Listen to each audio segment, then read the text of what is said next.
नमस्कार। उत्थान ज्योति संस्थान में आप सभी का स्वागत है, अभिनंदन है। श्री कृष्ण जन्माष्टमी की आप सभी को ढेर सारी शुभकामनाएं। श्री हरि विष्णु के अंशावतार भगवान श्री कृष्ण का शुभ आशीर्वाद आप सभी को प्राप्त हो, इसी कामना के साथ आरंभ करते हैं आज का यह विशेष कार्यक्रम।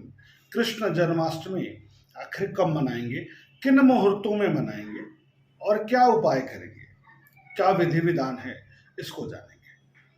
तो प्रत्येक वर्ष भाद्रपद कृष्ण पक्ष अष्टमी तिथि को जन्माष्टमी का पावन पर्व बड़े ही धूमधाम के साथ हम सब मनाते हैं। जन्माष्टमी के मनाए जाने के पीछे जो हमारी परंपरा रही है, जो हमारा धर्मशास्त्र कहता है, वह यह है कि अष्टमी तिथि हो, मध्य रात्रि में वृषभ लग्न का उदय हो रहा हो, चंद्रमा अपनी उच्च राशि में विद्यमान हो और रोहिणी नक्षत्र हो।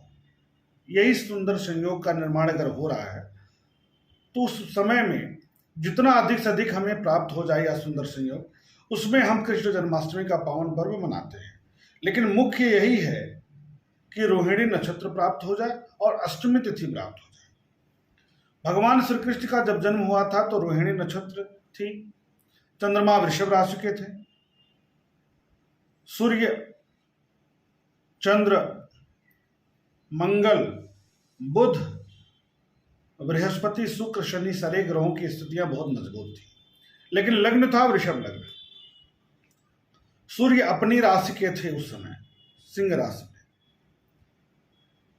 तो सूर्य इस वर्ष भी अपनी राशि के हैं और चंद्रमा भी उच्च राशि में थे, तो चंद्रमा अपने उच्च राशि में है।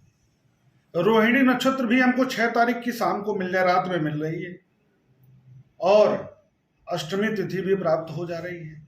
तो स्थितियां क्यों विवादास्पद है, इसको जान लेंगे। तो अष्टमी तिथि जो लग रही है वो 6 सितंबर 2023 दिन बुधवार को सायंकाल में, रात में 7:57 के बाद लग जा रही है, जो अगले दिन यानी 7 सितंबर को 7:51 रात तक ही व्याप्त है। इसका मतलब मध्य रात्रि में अष्टमी तिथि हमें प्राप्त हो रही है 6 सितंबर को। दूसरी तरफ रोहिणी नक्षत्र की बात कर लिया जाए तो रोहिणी नक्षत्र 6 सितंबर 2023 को 2:39 दोपहर से आरंभ हो रही है, जो अगले दिन यानी 7 सितंबर को 3:07 दोपहर तक व्याप्त रहेगी। इसका मतलब है कि 7 सितंबर की रात में न अष्टमी तिथि प्राप्त हो रही है, न रोहिणी नक्षत्र प्राप्त हो रहा है। तो भगवान श्री कृष्ण का जन्मोत्सव कैसे मनाएंगे हम 7 तारीख को। अब बात आती है तो फिर कब मनाएंगे। तो 6 तारीख को यह सुंदर संयोग बन रहा है। कब बन रहा है? वृषभ लग्न का योग। तो 9:46 से लेकर के और मध्य में 12 बजे रात तक यह स्थितियां बन रही हैं। अब ये बनारस के पंचांग के अनुसार देखेंगे तो थोड़ा अलग हो जाएगा। मध्य दिल्ली में लेंगे तो थोड़ा सा और समय आगे बढ़ेगा, तो 12:15 बजे तक का समय होगा। तो एक मध्य संरात्र में 12 बजे के लगभग भगवान श्री कृष्ण का वृषभ लग्न में जन्मोत्सव मनाए जाने की शुभ मुहूर्त प्राप्त हो रही है। इसमें संदेह नहीं है, विवाद नहीं है। अब व्रत कब रहेंगे? तो व्रत का जो विधान है शास्त्रों में वही यही है कि जो गृहस्थ लोग हैं भगवान श्री कृष्ण के जन्म होने तक व्रत रहते हैं, चाहे वह फल और जल पर रहे अथवा नीरा जल रहे, किसी भी तरीके से व्रत रहे, लेकिन वो भगवान श्री कृष्ण के जन्म होने तक विशेष रूप से रहते हैं। यही विधान है।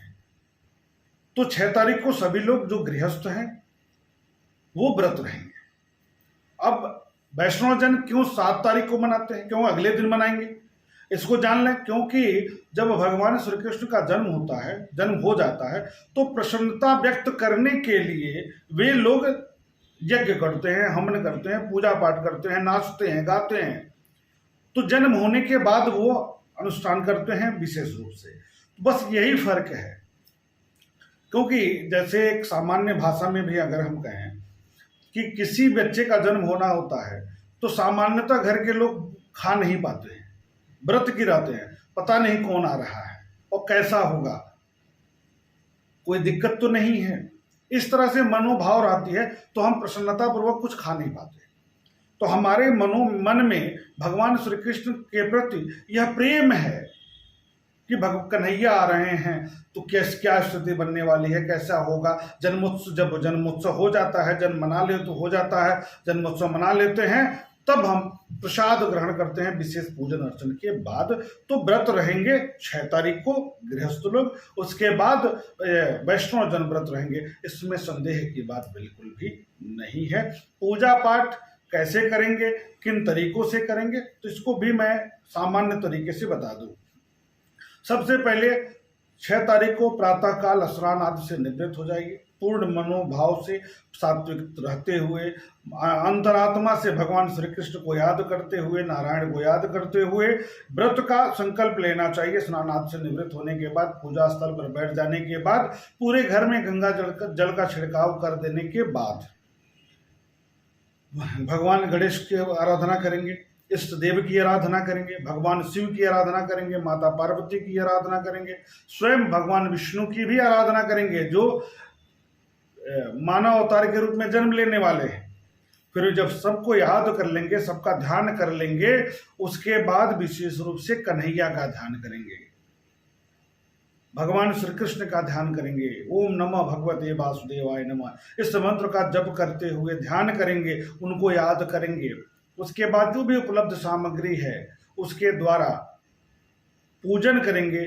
उससे पहले व्रत का संकल्प लेंगे। व्रत का संकल्प जो भी आपकी मनोभाव हो, मनोदशा हो, जो भी आप चाहते हैं, जो भी खाना चाहते हैं वो आप जाने, उसको करके आप पूरे दिन व्रत रहेंगे, जन्मोत्सव मना लेंगे, जन्म हो जाएगा।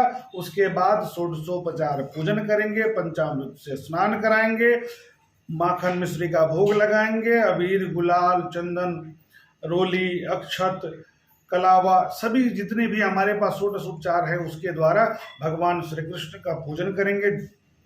उसके बाद प्रसाद का भोग लगाने के बाद स्वयं भी प्रसाद ग्रहण करेंगे और अगले दिन सूर्योदय के बाद 7 कन्याएं या 9 कन्याओं को बुला करके जो भी आप प्रसाद बनाए होंगे, चाहे वो खीर बनाए होंगे, माखन का भोग लगाए होंगे, मिश्री का भोग लगाए होंगे, हलवा पूड़ी चढ़ाए होंगे, जो भी आप अपने सामर्थ्य के अनुसार चढ़ाए होंगे, उस प्रसाद को कन्याओं को खिलाएंगे। साथ ही साथ जो भी और सेवा कर पाए, जो भी अपने सामर्थ्य के अनुसार दे पाए, उसको दे करके सभी कन्याओं का आशीर्वाद लेंगे। यह मानते हुए कि माता लक्ष्मी की शुभ कृपा प्राप्त हो हमारे जीवन में, कन्हैया का अवतरण हो गया है, कन्हैया का जन्मोत्सव हो गया है, और इसको ध्यान में रखते हुए, प्रार्थना करते हुए आप व्रत को तोड़ेंगे और यही पूजा करेंगे, यही विधान करेंगे। अब जन्माष्टमी के दिन कुछ विशेष पूजा करके कैसे घर में सुख संपन्नता बढ़ाई जा सकती है, इसकी बात करेंगे हम अगले कार्यक्रम में। तब तक के लिए आप सभी के जीवन में सदैव सदैव भगवान श्री कृष्ण की शुभ कृपा बनी रहे, प्राप्त हो, आप आगे बढ़ें, सुखी हो, संपन्न हो। इसी कामना के साथ नमस्कार। कृष्ण जन्माष्टमी की पुनः एक बार खूब बधाइयाँ।